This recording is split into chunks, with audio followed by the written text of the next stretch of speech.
Hello बच्चों, welcome to JET point. JET point में आपका बहुत बहुत स्वागत है।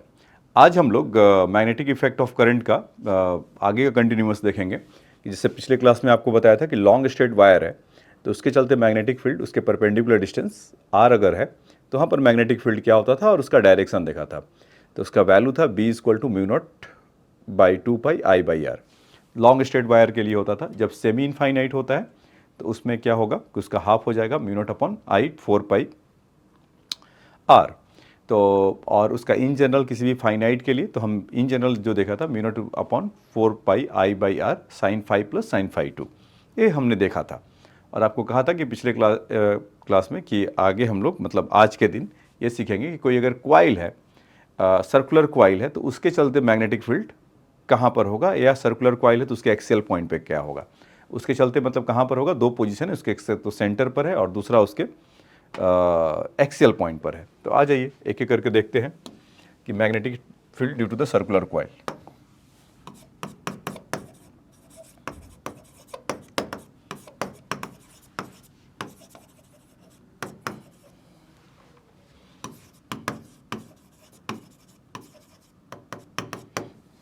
ऐसा है एक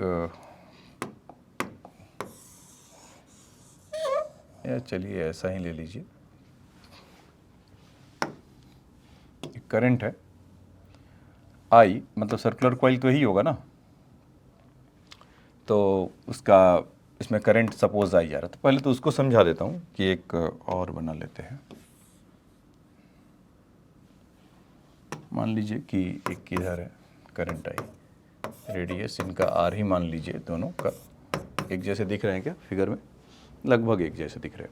तो दोनों में अंतर क्या है कि आई करंट इसमें जा रहा है, लेकिन इसमें कैसा जा रहा है, एंटी क्लॉकवाइज जा रहा है तो बाहर की तरफ, और लेफ्ट हैंड से दिखा दिया, सॉरी राइट हैंड से देखिए। इसमें क्या होता है कि जैसे कि आपने पिछले क्लास में देखा था कि अगर कोई स्ट्रेट कंडक्टर है तो उसके चलते करंट आई जा रहा है तो उसमें क्या करते, थंब को ऐसे करते थे अलाइंड और उसके चलते कर्ल्ड फिंगर को पास कराते थे उस पॉइंट से। तो पाम का जो डायरेक्शन होता था वो उसका मैग्नेटिक फील्ड का डायरेक्शन दिखाता था। यहाँ पर उल्टा करेंगे, यहाँ पर राइट हैंड से क्या करेंगे कि करंट को ऐसा फ्लो कराएंगे, कर्ल्ड फिंगर को करंट के अलाउंग, और जो थंब का डायरेक्शन होगा वो मैग्नेटिक फील्ड का होगा। तो अभी देखिए जैसे कि कैसा जा रहा है क्लॉकवाइज, तो इसके सेंटर पे मैग्नेटिक फील्ड का डायरेक्शन क्या होगा, इनटू। और अभी ऐसा कैसे जा रहा है एंटी क्लॉकवाइज, तो ये बाहर की तरफ आएगा अप द पेज इस तरह का। तो ये दो बातें आप सीख जाएंगे, समझ गए कि अगर उसमें क्लॉकवाइज जाएगा तो अप द प्लेन, और sorry down the plane into the plane, मतलब कि अंदर की तरफ जा रहा है एंटी क्लॉकवाइज। स्क्रू लॉ से अभी आप देखिए। और दूसरा, इसको जब हम कर्ल फिंगर को अगर हम आई के साथ करेंगे तो थंब का डायरेक्शन बाहर की तरफ है। तो ये दो पोजीशन है, केस 1 केस 2। तो ठीक है, तो अभी क्या करते हैं कि इसमें बायोट-सावर्त लॉ लगाकर मैग्नीट्यूड इसका लाते हैं, जिससे हम बायोट-सावर्त लॉ में क्या देखे थे, B = μ0/4πI dl cross r upon magnitude of r का होल क्यूब, ऐसा। तो इसमें क्या कर सकते हैं कि ये छोटा सा पार्ट dl अगर लेते हैं ऐसा, और यहाँ पर मैग्नेटिक फील्ड लिखने की कोशिश करते हैं तो B = μ0/4π, आई तो आई जाएगा, dl ऐसा कर लेते हैं, और यहाँ से r² मतलब dl क्रॉस r, और यहाँ पर दोनों के बीच में मतलब करंट ऐसा जा रहा है और ये डिस्टेंस r है तो 90 डिग्री ही होगा, तो यहाँ पर sin 90 और आप रख सकते हैं। तो जब इसको आप करेंगे μ0/4π आई dl, sin 90 तो 1 हो गया, तो यहाँ पर dl होगा और अपॉन r²। अब ये dl का वैल्यू इंटीग्रेट करिए, कहाँ से कहाँ तक होगा, 0 से 2πr, टोटल dl का लेंथ तो इतना ही है, तो 0 से 2πr, तो अपर लिमिट लोअर लिमिट रखेंगे, 2πr के लिए 2πr मिलेगा, ये r डिस्टेंस है स्मॉल r, उससे कंफ्यूज मत होइएगा। तो मैग्नेटिक फील्ड जो आपका मिलेगा μ0/4π आई dl को अगर करेंगे तो पूरा 2πr हो जाएगा अपॉन r², तो 2π 2 से कैंसिल हुआ। तो यहाँ पर आप देखेंगे कि μ0/2 I/r, r is a radius, तो मैग्नेटिक फील्ड। तो यहाँ पर एक चीज़ आप देखेंगे कि जो पाई जो होता था एज यूजुअल वो मिसिंग है, इसके जगह पर कितना है, सिंपल 2 है, तो mu naught upon 2 I by r कुछ इस तरह का होगा, और इसका जो वैल्यू होगा 2 पाई इंटू 10⁻⁻⁷ ऐसा निकल कर आएगा। ठीक है, तो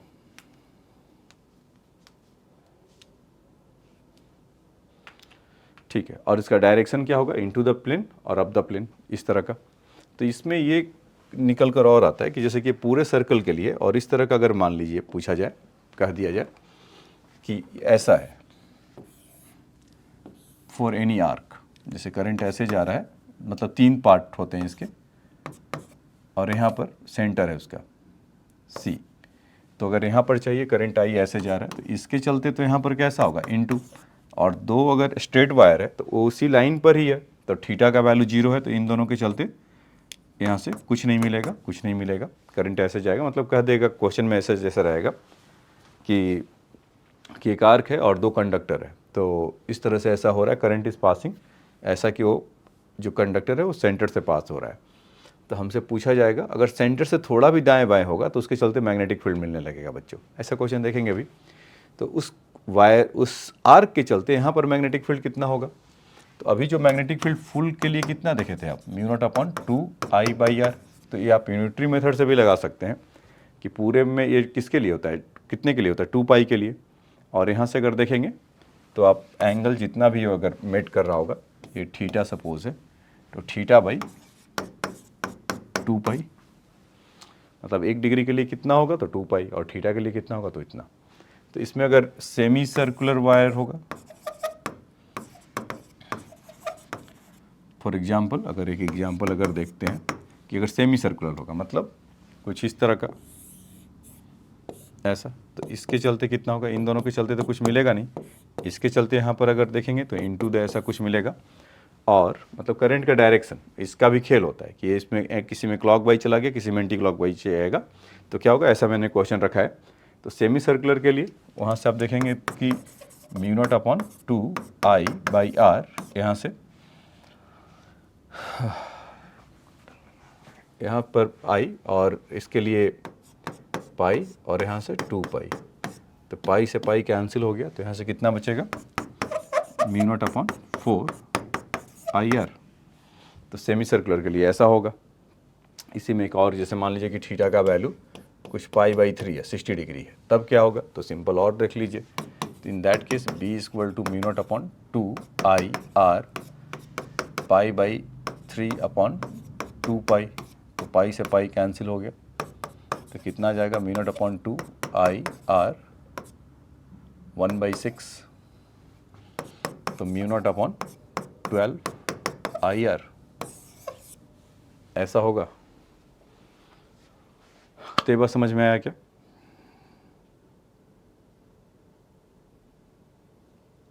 ठीक है, आया तो इसको लिख सकते हैं, तो लिख लीजिए, ये तो इसकी कहानी था।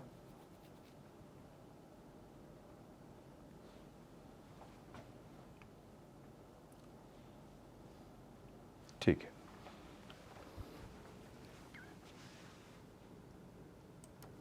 ठीक है, तो अब इसमें एक चीज़ और आप चाहें तो नोटिस कर, मतलब एक लिख सकते हैं। जैसे मान लीजिए कि एक किस तरह का है कि जैसे मान लीजिए कि 10 एम्पियर का करंट जा रहा है इसमें, तो ये यहाँ पर सेंटर पर, और इसका रेडियस है suppose r equal to 2 metre, तो यहाँ पर अप होगा, सेंटर पे ही होगा, बाहर की तरफ आ रहा है, तो पूछ रहा है कि मैग्नेटिक फील्ड क्या होगा, और इसमें ये कह दिया कि एक ऐसा नहीं है, इसमें में 1 2 नंबर ऑफ टर्न्स जो है इज 3 दे दिया सपोज ऐसा। तो अभी क्या होगा कि जो मैग्नेटिक फील्ड आपने ऐसा निकाला था mu naught upon 2 I by are, तो अगर एक के लिए होगा तो एक, अगर यहाँ पर n नंबर ऑफ टर्न्स होगा तो उसमें n से मल्टीप्लाई हो जाएगा। तो इसके बताने के लिए यही मतलब था। अभी जैसे मैग्नेटिक फील्ड इसका चाहिए, नंबर ऑफ टर्न्स कितने हैं, 3, म्यू नॉट का वैल्यू कितना हो जाएगा, 4 pi into 10⁻⁷ upon 2, current I 10 ampere, और रेडियस कितना है 2 मीटर, ऐसा। तो 2 2 4 कैंसिल हो जाएगा यहाँ से, और यहाँ से आ जाएगा 3 पाई, 3 इंटू 3.14 इंटू 10⁻⁻⁶ टेस्ला, तो यहाँ से जब आप देखेंगे तो 9.42 इंटू 10⁻⁻6 टेस्ला, कुछ ऐसा निकल कर आएगा। तो ये बात समझ में आया क्या? ठीक है। अब देखिए कि मैग्नेटिक फील्ड ड्यू टू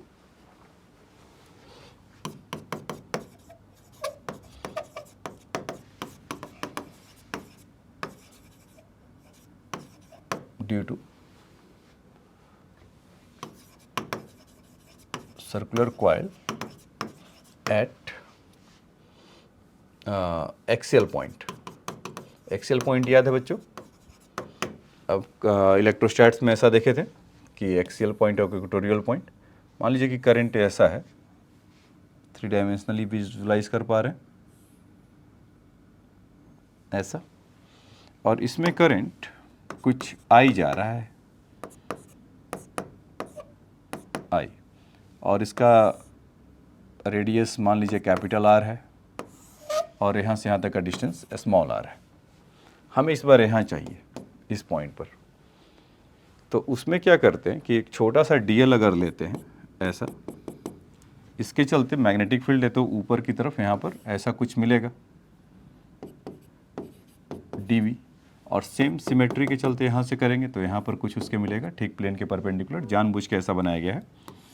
और यहाँ से और इसको जब आप ऐड करेंगे इसमें तो एंगल ए थीटा होगा। जब इसको आप वर्टिकली देखेंगे, थीटा तो 90 माइनस थीटा, तो वहाँ से आपका कुछ हो कितना, वो थीटा बन जाएगा। तो इसका ये वाला कंपोनेंट आप देखेंगे कि डीवी साइन थीटा, और ये वाला कंपोनेंट डीवी कॉस थीटा। ऐसे ही दूसरे वाले को ब्रेक करेंगे। ये समझ में आया ना कैसे होगा कि यहाँ से हम डीएल डीएल छोटा छोटा एक दो ले रहे हैं। जैसे बायोट-सेवर्ट लॉ देखते थे कि अगर उसका क्या बोलता था कि अगर कोई करंट कैरिंग वायर है और उसमें लेंथ एल लेंथ है तो उसके चलते मैग्नेटिक फील्ड कितना होगा, तो वहाँ पर डीएल लेंथ के लिए मान रहे हैं, और ऐसा ऐसा मतलब कि डीएल वाला ऐसा ऐसा इनफाइनाइट टाइम के आएंगे तो डीवी डीवी डीवी सब जगह से निकलेगा।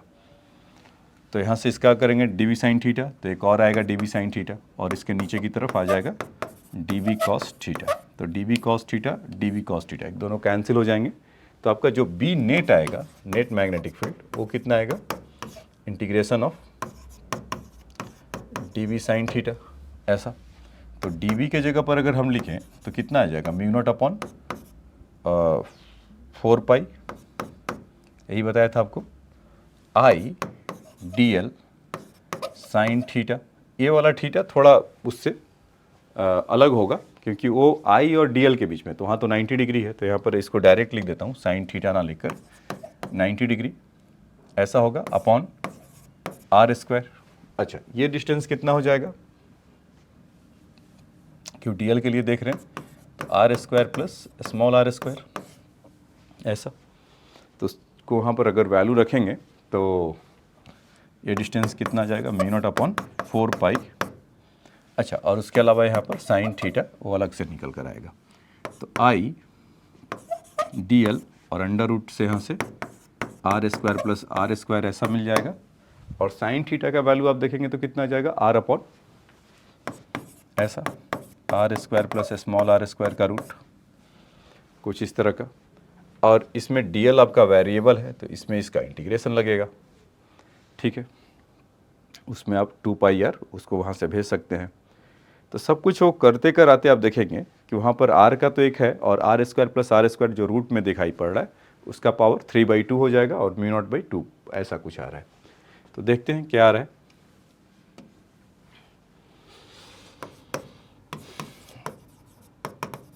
वी एक्सियल, तो म्यू नॉट अपॉन 4 पाई आई डी एल को करेंगे तो एल आएगा, और उसको यहाँ से 2 पाई आर, और एक आर पहले से था, और under root of r square plus small r square, वहाँ से सेंटर से इसका डिस्टेंस है। तो इसको आप देखेंगे यहाँ से तो 2 ऊपर नहीं नीचे ऐसा मिलेगा, और mu naught upon 2 I r square under root of r square plus r square ऐसा। तो बी एक्सियल के लिए ऐसा होगा। तो सम टाइम आगे देखेंगे मैनिपुलेशन इसका होता है, आई इंटू आर स्क्वायर को एरिया लिख लेते हैं या इस तरह का कुछ, वो ज़्यादा दूर होगा या कम होगा, n नंबर ऑफ उसमें अगर टर्न्स होंगे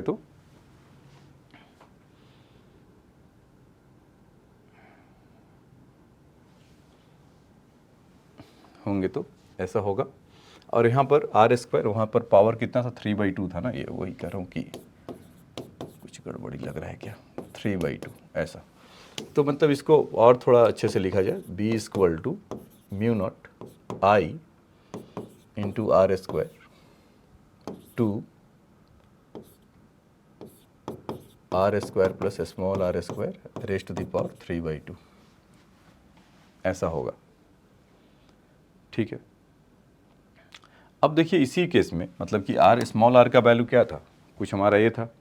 अब यहाँ से आर का वैल्यू अगर 0 ले ले तो आप सेंटर पे पहुँच जाओगे एट आर = 0 सेंटर। तो कुछ याद आ रहा है बच्चों, ऐसा काम हमने इलेक्ट्रिक फील्ड में देखा था, उसके एक्सियल पॉइंट पे मैक्सिमम उसका मैग्नेट इलेक्ट्रिक फील्ड क्या होता था। तो सेम उसी फैशन से यहाँ पर भी वैसा ही हो रहा है। तो यहाँ पर भी हम कह सकते हैं कि R = 0 सेंटर पर पहुँच जाएंगे तो उस समय B का वैल्यू कितना आ जाएगा, μ0/2 I R², और यहाँ से R³ μ0/2 I/R। तो एग्जैक्ट ऐसा सेम आ रहा है क्या, पहले जैसा ही। ठीक है, एक्सेल पॉइंट के लिए तो जैसे इसमें है वैसा ही होगा, आ रहा है। अच्छा, अभी आप देखेंगे कि फिर से वही सारा कहानी कि आर का वैल्यू बहुत ज़्यादा हो जाए बड़ा, तो उसके कंपेयर में स्मॉल आर मतलब डिस्टेंस है ये बहुत ज़्यादा हो जाए तो R² को निगलेक्ट करेंगे तो यहाँ से μ0/I R²/R³ आएगा। तो एक तो वो है आपके लिए, और फिर उसके बाद उसका वैल्यू जो उसमें देखेंगे तो डिक्रीज़ कर रहा होगा, तो उसका मैक्सिमम और मिनिमम पॉइंट क्या होगा, तो डिफ्रेंशिएट करेंगे मैक्सिमम मिनिमम। तो इस तरह से, तो मतलब आप इस तरह से समझिए कि यहाँ पर उसके जो सेंटर है वहाँ पर मैग्नेटिक फील्ड कितना है, कुछ 0 तो नहीं कहेंगे क्योंकि R का वैल्यू वो फिक्स एक आ रहा है उसके μ0/2/R। और उसके बाद जब R जैसे जा रहा है कितने से इंक्रीज़ हो रहा है तो वहाँ से आप मैक्सिमम मिनिमा का अपना कॉन्सेप्ट लगाकर उसको बता सकते हैं। मतलब ये कह रहा हूँ मैं कि ये वेरिएशन जैसे ये है ना, ये वैल्यू आया है, जैसे मैं आपको दिखा दूँ कि B का वैल्यू फाइनली μ0/I R²/2 √नहीं R⁻² पावर 3/2। तो इस पे डिपेंड कर रहा है B, मतलब कि अगर इफ़ तो इसमें ऐसा कर देते हैं कि नहीं R is much greater than R, तो B = कितना हो जाएगा μ0I R² तो मल्टीप्लाई होगा, और यहाँ से डिनोमिनेटर में जो R² है उसको हटा लीजिए तो कितना आ जाएगा 2R³ इस तरह का मिलेगा क्या कुछ। तो B 1/R³ है, डिक्रीज़ कर रहा है। कहने का मतलब मैं ये कह रहा था कि अगर B का वैल्यू मैक्सिमम कब होगा तो इसको डिफ्रेंशिएट करेंगे तो मिलेगा dV/d स्मॉल r का वैल्यू 0 होगा। तो dV/dr का वैल्यू को 0 होगा, या वहीं पे कर देते हैं। तो ये सब तो कांस्टेंट है ना, μ0/I, ये तो करंट जब भी फ्लो हो रहा तब भी फ्लो हो रहा होगा। इसका अगर देखेंगे तो उसके पावर का मतलब R² + R² 3/2 क्यूब किया, 1 का 0 माइनस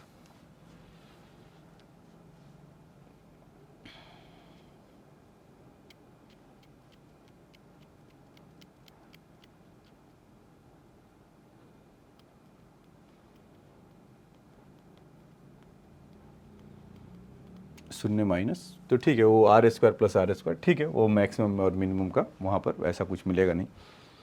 तो देखिए अब इस पे क्वेश्चन देखते हैं। कह रहा consider tightly bound 100 turns coil of radius 10 centimetre carrying a current 1 ampere, what will the magnetic field at the centre of the coil. तो I करंट यहाँ से जा रहा है सेंटर ऑफ द कॉइल, इसके चलते इसमें देखिए 3 पार्ट है। फर्स्ट ये सर्कुलर कॉइल इटसेल्फ, और ये तीसरा। तो फर्स्ट और सेकंड के चलते B1 एंड B3 उसके चलते कितना हो गया 0, क्यों, क्योंकि उसी के लाइन में है ना। तो एंगल कितना मिलेगा, थीटा इज 0, तो साइन 0 का वैल्यू 0 हो जाएगा। तो यहाँ से जो मैग्नेटिक फील्ड निकालेंगे B = μ0/4I/R ऐसा। होगा क्या, हाफ हो जाएगा, तो म्यू नॉट बाई 4 की जगह पे कितना हो जाएगा, पाई इंटू, क्योंकि म्यू नॉट का वैल्यू 4 पाई इंटू 10⁻⁻7 होता है, तो पाई इंटू 10⁻⁻7, करंट आई के जगह पर 1 एम्पियर और आर 10 सेंटीमीटर 0.1, तो यहाँ से कितना जाएगा, पाई इंटू 10⁻⁻6 टेस्ला, इस तरह का।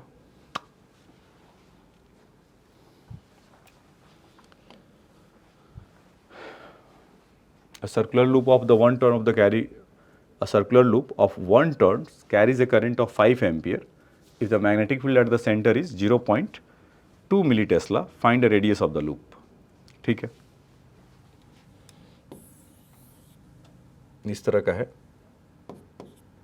कैसे भी जा रहा होगा हमें नहीं पता, तो इसके चलते इनटू द होगा मैग्नेटिक फील्ड इस 0.2 मिली टेस्ला, तो बी के जगह पर mu naught upon 2 I r, ऐसा।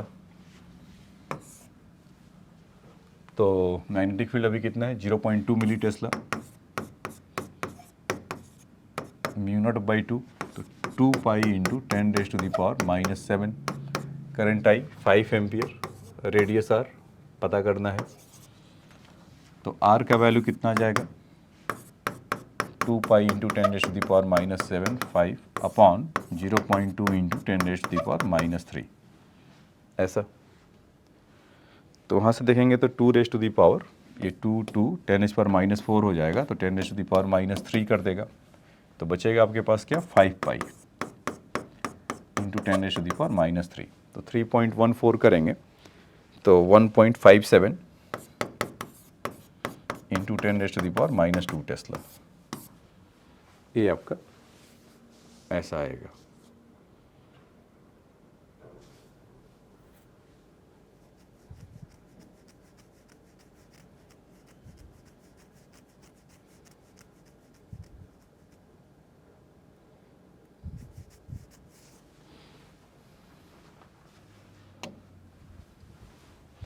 Correct. What current has to be maintained in a circular coil of wire of 50 turns and 2.54 centimeter in a radius in order to just cancel the effect of earth magnetic field is placed where the horizontal component of the earth magnetic field is 1.86। देखिए इसमें कहना क्या चाह रहा है, इसमें कि जैसे कि अर्थ का लूप कहीं पर रखा हुआ होगा, जैसे मान लीजिए कि इस तरह का ऐसा लूप है, तो उसके चलते मैग्नेटिक फील्ड हम देखें कि हमने देखा कि इनटू द प्लेन और आउट द प्लेन ऐसा हो रहा था, वो डिपेंड कर रहा था कि वो क्लॉक वाइज मूव कर रहा है या एंटी क्लॉक वाइज मूव कर रहा है, तो कुछ ना कुछ मैग्नेटिक फील्ड वहाँ पर उसका होगा।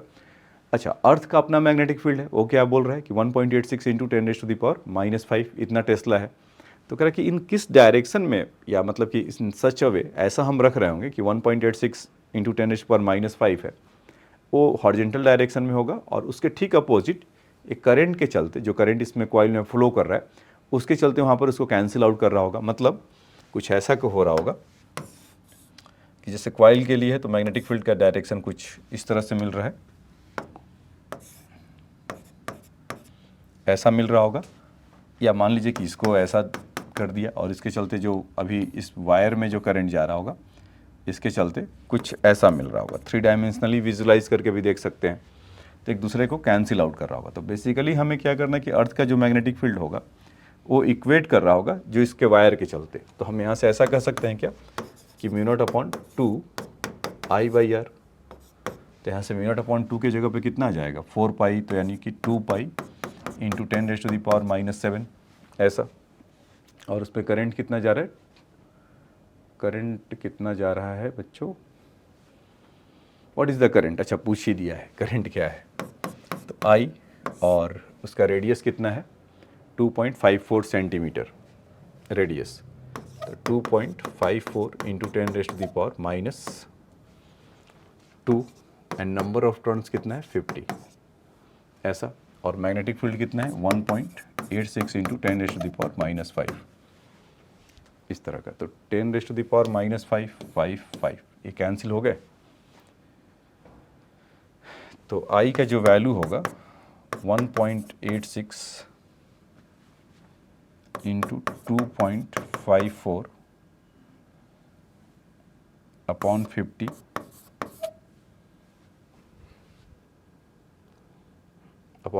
अपॉन 2 पाई, ऐसा। तो पाई का वैल्यू 3.14 होगा। तो और इसका 5200 ऐसा अगर सोच लें तो 10⁻⁻² तो वहाँ पर हुआ, और यहाँ से देखिए क्या क्या बना, 1.86, 3.14 और ऊपर है 2.54 इंटू 10⁻⁻²। ये बी का ये करंट का वैल्यू आया, ऐसा।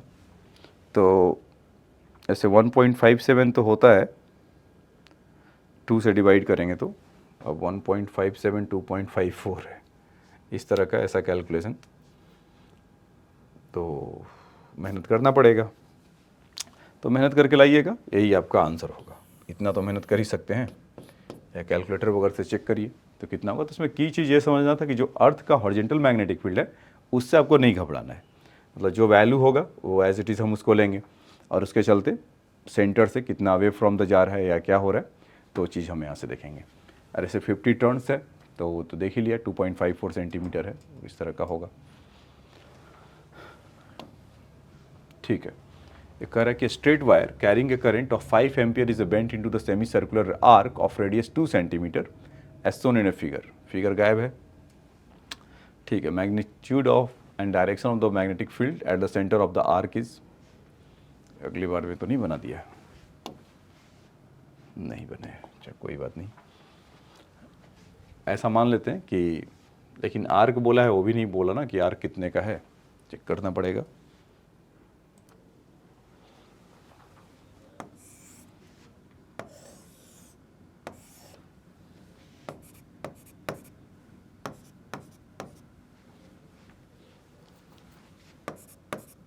ये है फिगर बच्चों, तो ऐसे जा रहा है, 5 एम्पियर का करंट है, तो इसके चलते यहाँ पे सेंटर पे कितना होगा, तो ऐसा होगा कुछ इनवर्ड, और 2 सेंटीमीटर है। तो find the direction, magnitude and direction. Direction के लिए तो बोल दिया इनवर्ड या डाउनवर्ड, जैसा भी अगर 3 डायमेंशनली सोचेंगे तो इस तरह का होगा। तो जहाँ तक मैग्नीट्यूड का सवाल है तो कितना हो जाएगा, μ0/2 I/r, तो यहाँ से हाँ अपॉन 1, और साथ में 1/2 भी, क्योंकि सेमी सर्कुलर है और इन दोनों के चलते तो कुछ होगा ही नहीं। तो कितना आ जाएगा, पाई इंटू 10⁻⁻⁷, करंट है 5 एम्पियर, रेडियस है 2 सेंटीमीटर, 2 इंटू 10⁻⁻², तो 1.57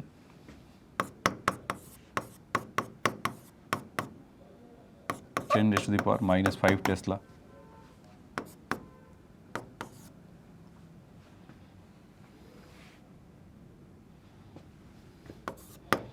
(7.85 इंटू 10⁻⁻5 टेस्ला।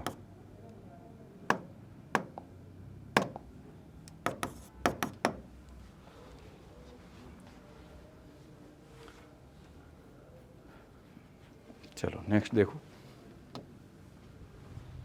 इसमें कह रहा है कि 2 identical circular wire of P and Q, each of the radius R and carrying a current I, are kept in the perpendicular plane such that they have the common center as shown in a figure. Find the magnitude and direction of net magnetic field. ठीक है, देखिए इसमें अभी कैसा चल रहा है, anti clockwise. तो जब आप विजुलाइज करेंगे इसको, मतलब ये इस तरह से है, जैसे भी आप इसको समझ सकते हैं, किसके चलते मैग्नेटिक फील्ड में ऐसे बना दे रहा हूँ, और उसमें देखिएगा कि वो जो करंट जा रहा है प्लेन में ऐसा होगा, अगर ऐसा है तो ठीक ऊपर की तरफ होगा। तो इसको Q के चलते यहाँ पर हम BQ कह दें इसके सबस्क्रिप्ट में, और P वाले के चलते ऐसा होगा कुछ मैग्नेटिक फील्ड। तो BP एक दूसरे से परपेंडिकुलर हैं क्या दोनों, तो BQ का जो वैल्यू होगा वो कितना होगा, μ0/2 I/r, और उसमें शायद बोल रखा है 2 आइडेंटिकल सर्कुलर है, तो I और R उन लोग का रेडियस भी सेम ही होगा, और सेम यहाँ से हमारा BP के लिए होगा, magnetic field due to the second P wire.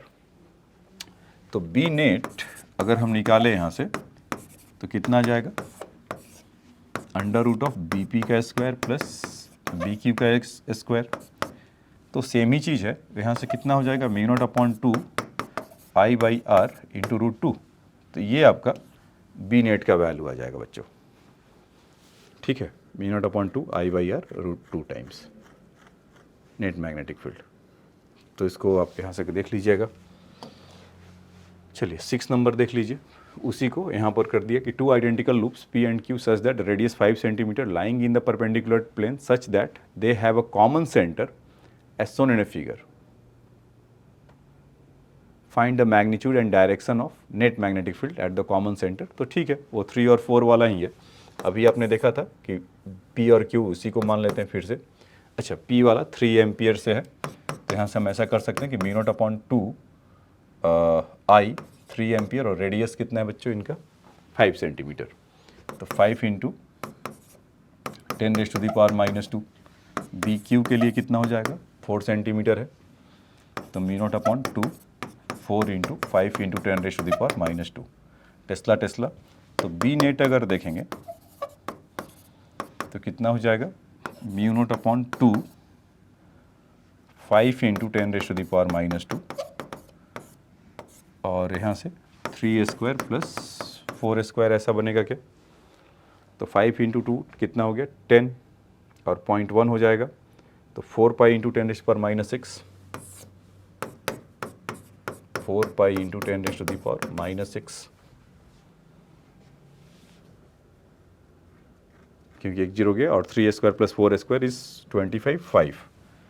तो यहाँ से आ गया इतना, तो 4 5 या 20, तो 6.28 इंटू 10⁻⁻5 टेस्ला।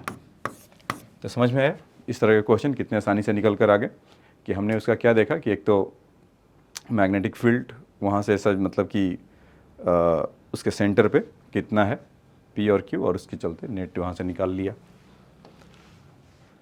देखिए फिर इसमें क्या करें कि straight wire of length π/2 metre is a bent into the circular shape with a wire word a straight wire of the length π/2 अच्छा is bent into the form the circular shape of the wire where to carry a current of 5 ampere. Calculate the magnetic field due to the before bending at the point distance 0.01 times the radius of the circular form from it. Also calculate the magnetic field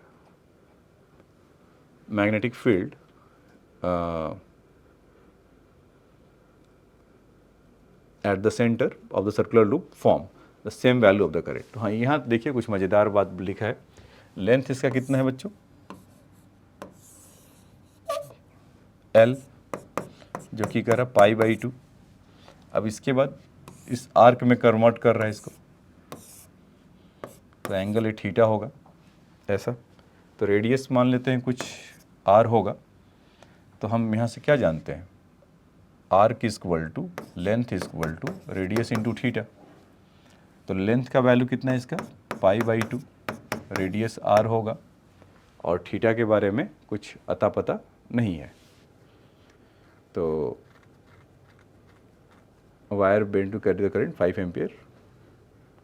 तो ठीक है, theta तो इसको ऐसा कुछ मान लेते हैं।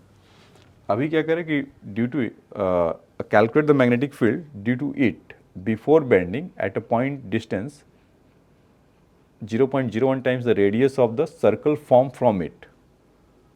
अच्छा, मतलब ये जो रेडियस फॉर्म हो रहा है यहाँ से, तो उसका थीटा भी तो नहीं दिया हुआ है। r इज इक्वल टू यहाँ से देखेंगे तो π/2 थीटा दे रहा है। तो कह रहा है कि जितना भी रेडियस आ रहा है उसका 0.01 टाइम्स के रेडियस से ये डिस्टेंस यहाँ पर बताना था। Also calculate the magnetic field at the centre of the circular loop of the form from the same value of the current. ठीक है, यहाँ पर एक चीज़ मैंने मिस कर दिया, बेंट इनटू द, मुझे लगा कि आर्क है सर्कुलर शेप में है तो सर्कल ही है ऐसा। तो यहाँ पर क्या होगा कि थीटा की जगह पे 2πr आ जाएगा। तो यहाँ से तो पहले r इज इक्वल टू 2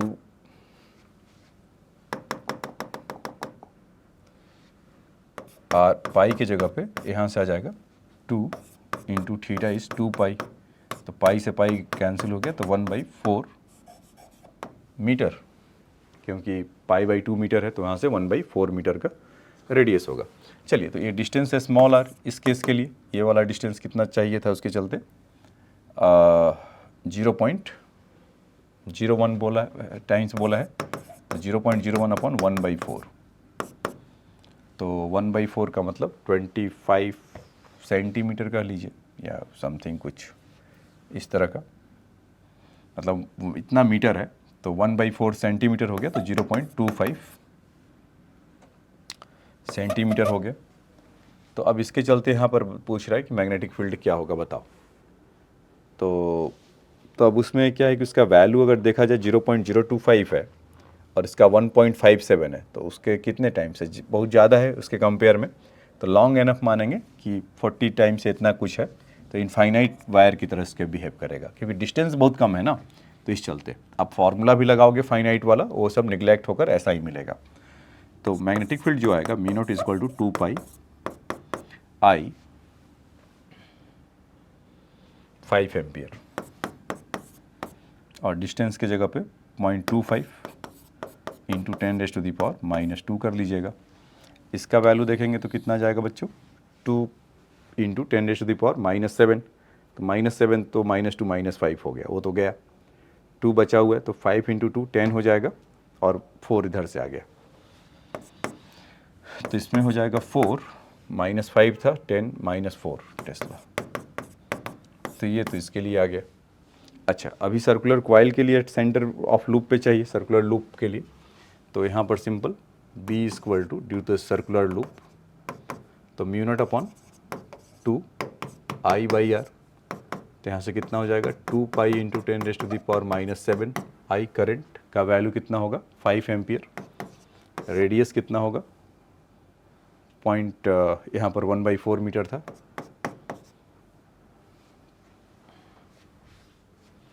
तो उसको ऊपर भेज दीजिए, तो 40 पाई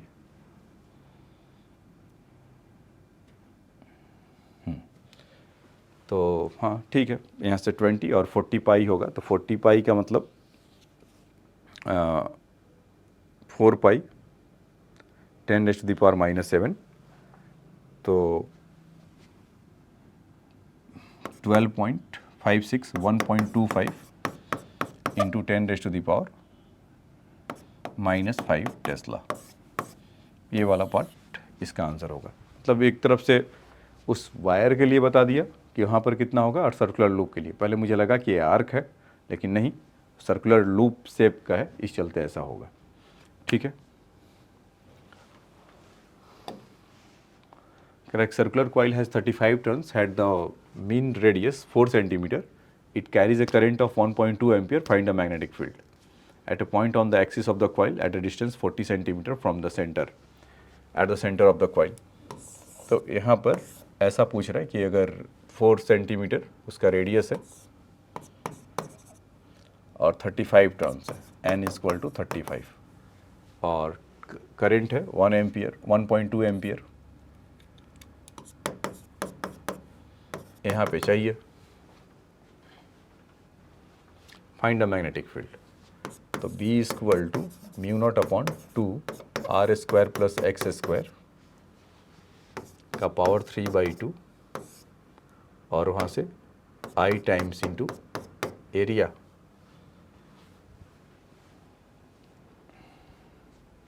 मतलब एरिया की जगह पे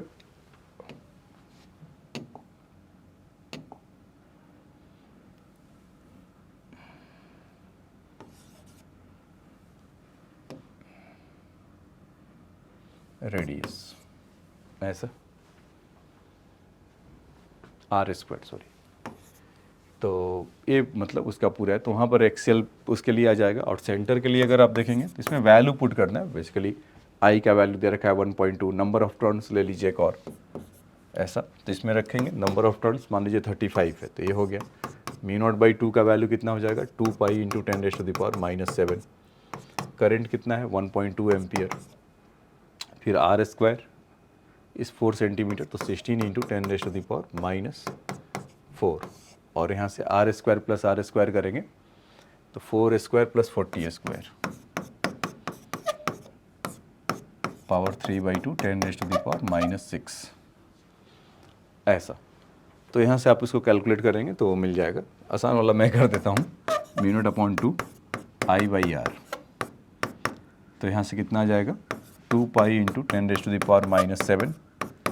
करंट आई 1.2 एम्पियर होगा। आर का वैल्यू 4 सेंटीमीटर, 4 इंटू 10⁻⁻², 222.6 हो जाएगा। तो पाई इंटू 0.6 मतलब 1.57 से ज़्यादा थोड़ा, तो 1.7 के आसपास मान लीजिए, इंटू 10⁻⁻5 टेस्ला। ठीक है, तो उसके सेंटर पे आपको मिल कर आ जाएगा।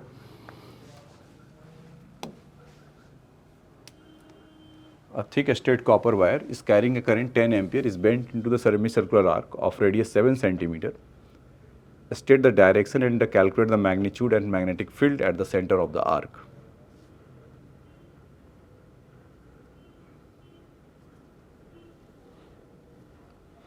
State the direction and calculate the magnitude of magnetic field of the, तो ठीक है, ये अगर क्लॉकवाइज जा रहा है तो इसका अंदर की तरफ मैग्नेटिक फील्ड होगा ऐसा, और ये एंटी क्लॉकवाइज जा रहा है तो इसको बाहर की तरफ होगा ऐसा। अच्छा, ऐसा बाहर की तरफ होगा। स्टेट द डायरेक्शन, तो डायरेक्शन तो बता दिया, इनवर्ड और outward the paper. How would you the answer the change if the same wire were the bend into the semi circular arc of the same radius but in opposite ways. तो बदल जाएंगे और क्या। आइए इतना किए तो मैग्नीट्यूड भी लिख ही लेता हूँ। तो B equal to mu naught upon 4 I by are. तो यहाँ से pi into 10⁻⁻7 I, current 10 ampere, radius 7 centimetre, 10⁻⁻²।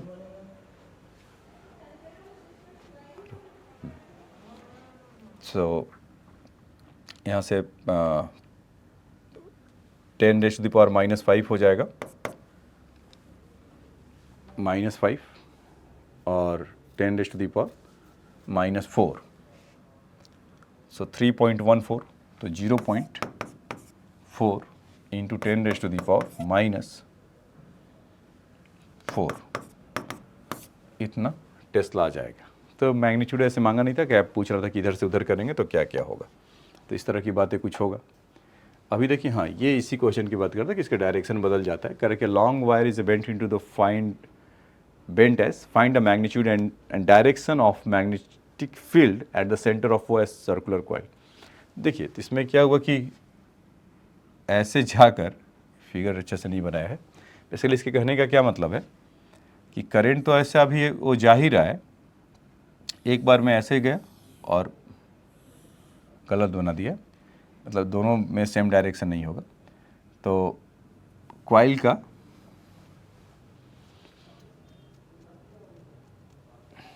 Figure देखना पड़ेगा। ठीक है, इसमें ऐसा किया है कि ठीक है सही बनाया है वो। इसमें ऐसा किया हुआ है कि यहाँ से करंट ऐसा गया, ऐसा रहा है, तो इनटू द प्लेन, तो यहाँ पर एक तो इसके चलते हो रहा है, और इस बार क्या है कि जो वायर स्ट्रेट वायर है तो सीधा जा रहा है, तो उसके चलते अप। तो यहाँ से हम कह सकते हैं कि आर्क के चलते या सर्कुलर के चलते mu naught upon 2 I by R radius अगर मान लेते हैं तो इसमें इंटू क्लॉकवाइज है तो ऐसा होगा। और वायर के चलते अगर यहाँ से देखिए कि ऐसा जा रहा है, आपको यही बताया था कि इसको ऐसे पकड़ लीजिए, थंब के डायरेक्शन में कर्व फिंगर को पास कराइए तो अप द प्लेन हो रहा होगा। तो ड्यू टू द वायर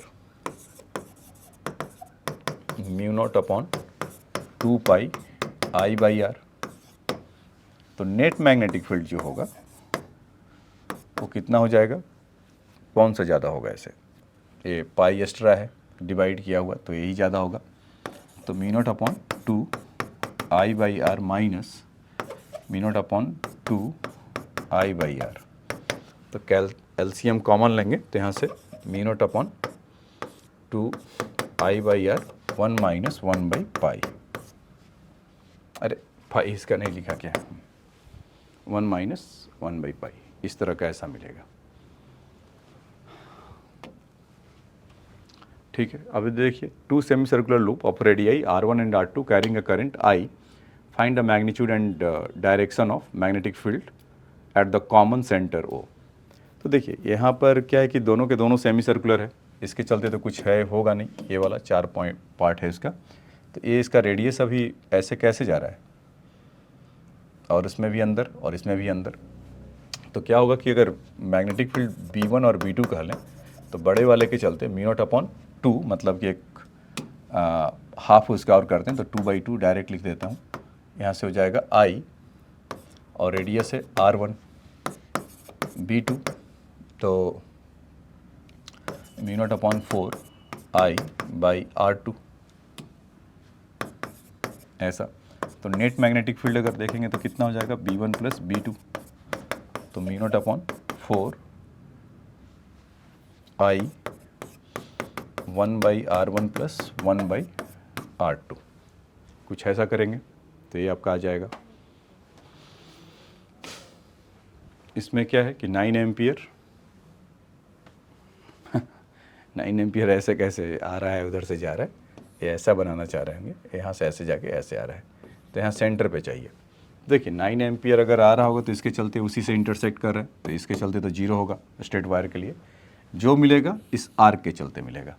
तो आर्क पे एंगल कितना बना रहा है 60 डिग्री। तो अभी हम आपको बताए थे μ0/2 I/R, ये पूरे के लिए होता है θ/2π।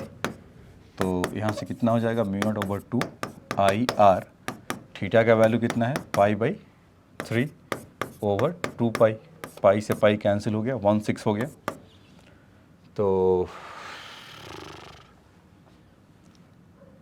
1/12, हाँ 1/12 μ0 के जगह पे 4π, करंट के जगह पर 4π × 10⁻⁻7, करंट के जगह पर 9 एम्पियर, और यहाँ से आपका रेडियस कितना हो जाएगा बच्चों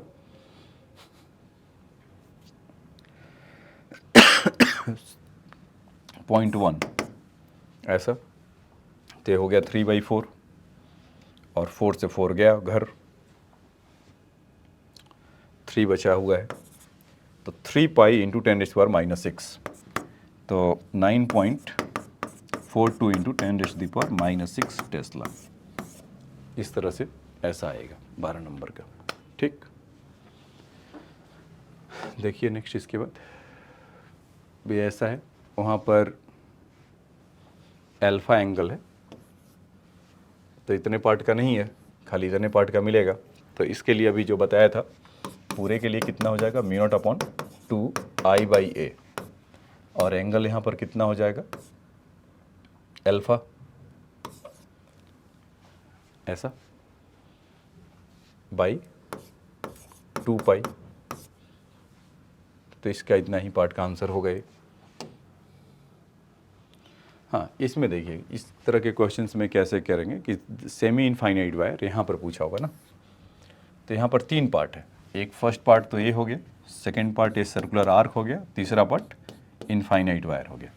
तो करंट ऐसे जा रहा है फिर ऐसे आ रहा है, तो इसके चलते तो अप होगा पहले वाले के लिए मैग्नेटिक फील्ड B1 μ0/4π ना, क्योंकि μ0/2π I/R जो होता था वो लॉन्ग या मतलब स्ट्रेट इनफाइनाइट वायर के लिए होता था।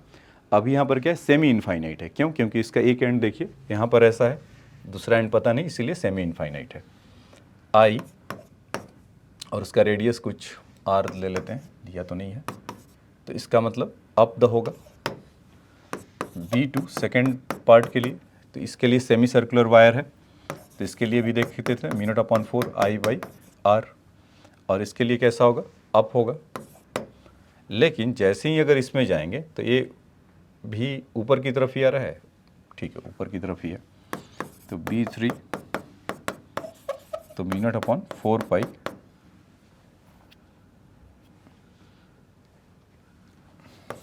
I/R। तो नेट मैग्नेटिक फील्ड कितना हो जाएगा, सबको सम कर ले, तो μ0/4 I/R तो सब में कॉमन है, तो यहाँ से आप इन सबों को ऐड करेंगे तो कितना मिलेगा B = μ0/4 I/R, कॉमन ले ले तो यहाँ से कितना हो गया 1/4 1/4, तो अच्छा 4 ले लिया, 1/π 1/π, तो 2/π बचेगा प्लस उसके जगह पर 1, तो ये आपको मिलेगा इसके लिए। ठीक है, चलिए नेक्स्ट देखते हैं। ये देखिए ये क्या कर रहा है कि metallic wire of the bent into the form of the shape and carries a current I, तो और उसका डिफरेंट है। तो देखो इसमें आर्क जो ये मतलब ये जो पार्ट जो मार्क कर जा रहा हूँ इसमें, तो 3 इसमें स्ट्रेट वायर है, दिखाई पड़ रहा होगा, तो इसके चलते तो 0 होगा मैग्नेटिक फील्ड, क्योंकि उसी के लाइन में आ जा रहा है ना, मतलब कि मैग्नेटिक स्ट्रेट वायर है उसी के लाइन में आ जा रहा है, तो इसके चलते 0 होगा। हाँ, अब रहा बात 3 आर्क का, 1 2 3, तो इसके लिए अगर देखेंगे तो पहले वाले के लिए B1 मतलब इसका नेमली मार्क कर देता हूँ, फर्स्ट सेकंड और थर्ड, तो इसमें रेडियस तो R है, यहाँ से यहाँ तक कितना हो जाएगा 2R, और यहाँ से यहाँ तक कितना हो जाएगा 3R, तो B1 equal to mu naught upon 2I/R, और एंगल कितना है थीटा, तो θ/2π लिखना पड़ेगा। B2 म्यू नॉट अपॉन 2, अच्छा उसका डायरेक्शन देखेंगे तो किधर होगा, अंदर की तरफ, तो इनटू बना ले, और फिर उसके बाद दूसरे वाले में इसका खासियत क्या है कि यहाँ से तो अंदर था और यहाँ से बाहर है, तो अब द होगा mu naught upon I/2R, angle same ही है θ/2π, लेकिन आउट, और B3 फाइनली आएगा वो फिर अंदर की तरफ ही होगा, तो म्यू नॉट अपॉन 2I/3R θ/2π अंदर की तरफ क्रॉस, तो उन दोनों को B1 B3 को जोड़ दीजिए और B2 को माइनस कर दीजिए। चलिए वही काम करते हैं। अच्छा उसमें बहुत सारा होगा, मतलब B नेट यहाँ पर मैं लिख दूँ B1 और B3, मेरा मानना है कि ये अंदर वाला मैग्नेटिक फील्ड ज़्यादा है, आपका मानना हो तो आप उसको अलग उल्टा ले सकते हैं, मतलब कि दोनों को एक ही में करेंगे, मतलब या B2 minus B1 minus B3 लिख सकते थे, या अभी जो मैंने माना कि अंदर वाला ज़्यादा है तो उसका पॉजिटिव आएगा। खैर एक्सप्रेशन में तो उसका तो कोई चक्कर है नहीं। तो जो नेट मैग्नेटिक फील्ड आएगा तो B उसमें हर जगह पे म्यू नॉट अपॉन 2 ये कॉमन है, I/R कॉमन है, θ/2π कॉमन है, जो अलग अलग है उसको लिख लेंगे। तो म्यू नॉट अपॉन 2I/R ये तो पूरा कॉमन आ गया, ठीक है, और θ/2π भी कॉमन ले लेते हैं। बचा क्या हमारे पास, यहाँ से बचा होगा 1 और यहाँ से बचा होगा 1/3, तो यहाँ से कितना जाएगा, स्पेस नहीं है क्या, अलग लिख लें,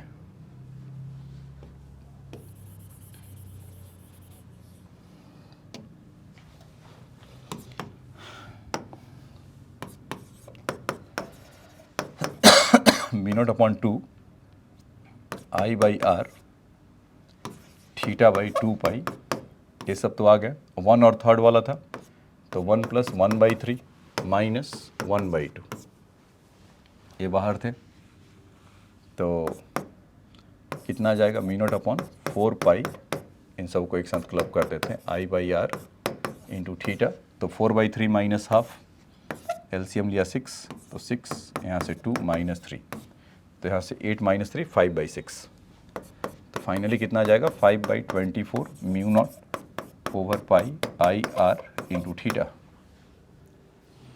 तो ये आपका इस तरह का मिलेगा। इसमें देखिए क्या कर रहा है कि करंट ऑफ 5 एम्पियर, पहले 2π यहाँ से वैल्यू 90 डिग्री दे रखा है, तो ये कितना हो जाएगा 270, तो ऐसा है, कह रहा है कि radius of the curve part of the wire is equal to R equal to 120 millimetre, ठीक है, and the angle 2π, find the magnetic field of the point O, ठीक है।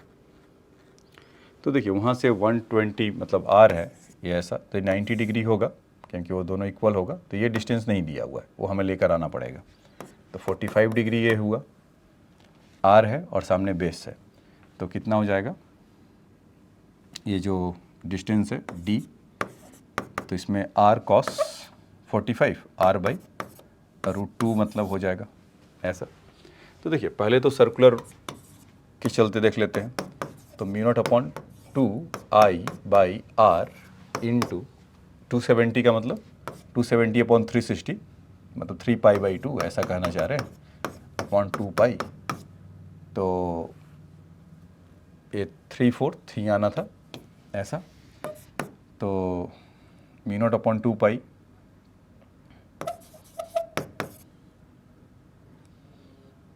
I/R into 3/4।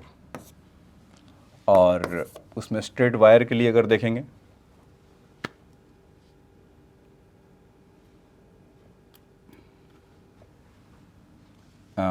वायर के चलते, तो उसमें क्या होता था कि mu naught upon 4π I, R का वैल्यू कितना हो जाएगा बच्चों, R/√2 ऐसा। और उसमें साइन 45 और साइन 45 मतलब कि साइन 5/1 प्लस साइन 5/1, तो 1/√2 1/√2 तो 2/√2 तो √2 हो गया ऊपर ऐसा। इसको जब करेंगे तो यहाँ से 2 बना देगा इसको, तो 2 2 2 करके यहाँ से 2π आ जाएगा। ठीक है, तो फाइनली कितना है, mu naught upon 2π I/R mu naught upon I/R। तो इसमें से क्या कर लेते हैं कि म्यू नॉट अपन मतलब बेसिकली उन सबों को ऐड ही करना होगा ना टोटल। तो बी नेट अगर आप देखेंगे यहाँ से,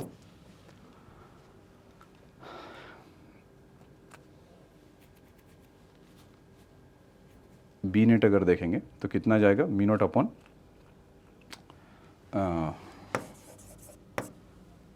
2I/R कॉमन ले लेते हैं। तो mu naught upon 2I/R common लिया तो 3/4 ऐसा। इसको हटा के जगह बना लेते हैं अपने लिए 3/4। और यहाँ पर क्या बच्चा बच्चों, इज़ 1/π, तो 1/π ऐसा। तो बाकी का डेटा सब गिवन है, उसका वैल्यू रखिए और यहाँ से निकल कर आपको आ जाएगा। ठीक है, तो आज के लेक्चर में इतना ही, नेक्स्ट लेक्चर में देखेंगे तो और सब बातें करेंगे। ठीक है, थैंक्स फॉर योर टाइम।